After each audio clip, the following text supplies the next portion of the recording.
पारिजात वृक्ष सबसे अप्रत्याशित स्थानों में एक दुर्लभ वृक्ष है। इसको छूने का हक सिर्फ उर्वशी को था। समुद्र मंथन के समय निकले बहुमूल्य रत्नों में एक ये वृक्ष भी था। पारिजात नाम है इसका। इसे ही कल्पवृक्ष भी कहा गया है।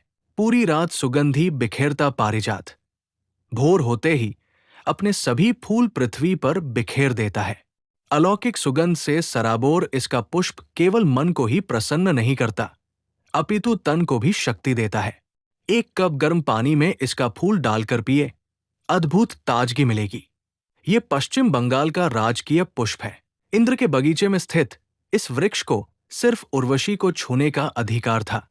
इसके नीचे बैठने या छूने मात्र से थकान दूर हो जाती है और नई ऊर्जा का संचार होता है। स्वर्ग में इसको छूने से देव नर्तकी उर्वशी की थकान मिट जाती थी। पारिजात नाम के इस वृक्ष के फूलों को देव मुनि नारद ने श्री कृष्ण की पत्नी सत्यभामा को दिया था। इन अद्भुत फूलों को पाकर सत्यभामा भगवान श्री कृष्ण से जिद कर बैठी कि पारिजात वृक्ष को स्वर्ग से लाकर उनकी वाटिका में रोपित किया जाए। सत्यभामा की जिद पूरी करने के लिए जब श्री कृष्ण ने पारिजात वृक्ष लाने के लिए नारद मुनि को स्वर्ग लोक भेजा, तो इंद्र ने श्री कृष्ण के प्रस्ताव को ठुकरा दिया और पारिजात देने से मना कर दिया, जिस पर भगवान श्री कृष्ण ने गरुड़ पर सवार होकर स्वर्ग लोक पर आक्रमण कर दिया और पारिजात को प्राप्त कर लिया। श्री कृष्ण ने ये पारिजात लाकर सत्यभामा की वाटिका में रोपित कर दिया।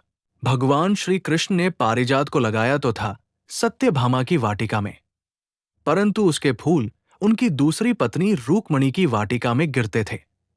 एक मान्यता के अनुसार पारिजात वृक्ष की उत्पत्ति समुद्र मंथन से हुई थी, जिसे इंद्र ने अपनी वाटिका में रोप दिया था। ये वृक्ष 1000 से 5000 वर्ष तक जीवित रह सकता है।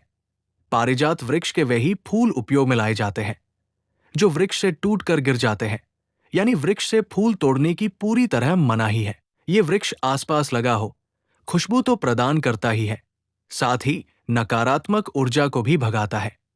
इस उपयोगी वृक्ष को अवश्य ही घर के आसपास लगाना चाहिए। पारिजात एक पुष्प देने वाला वृक्ष है।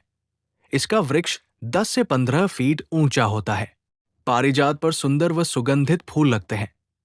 इसकी सबसे बड़ी पहचान है सफेद फूल और केसरिया डंडी होती है।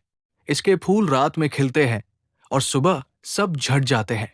पारिजात अत्यंत लाभकारी औषधि है जो अनेक रोगों को दूर करने में सहायक है। साइटिका का सफल इलाज। एक पैर में पंजे से लेकर कमर तक दर्द होना साइटिका या रिंगनबाई कहलाता है।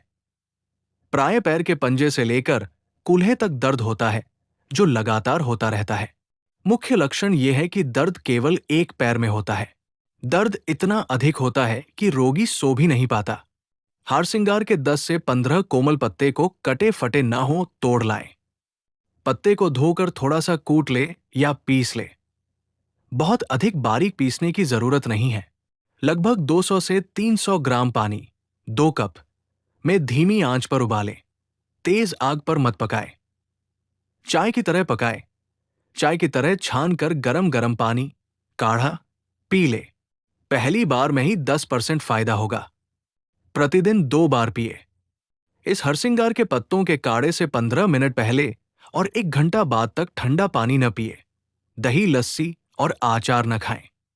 अब ये वृक्ष धरती पर है, इस पेड़ के बीज बनते हैं और इसको कलम विधि के द्वारा पैदा किया जा सकता है।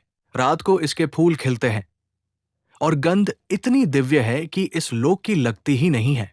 ईश्वर के आशीर्वाद अद्भुत और विचित्र है।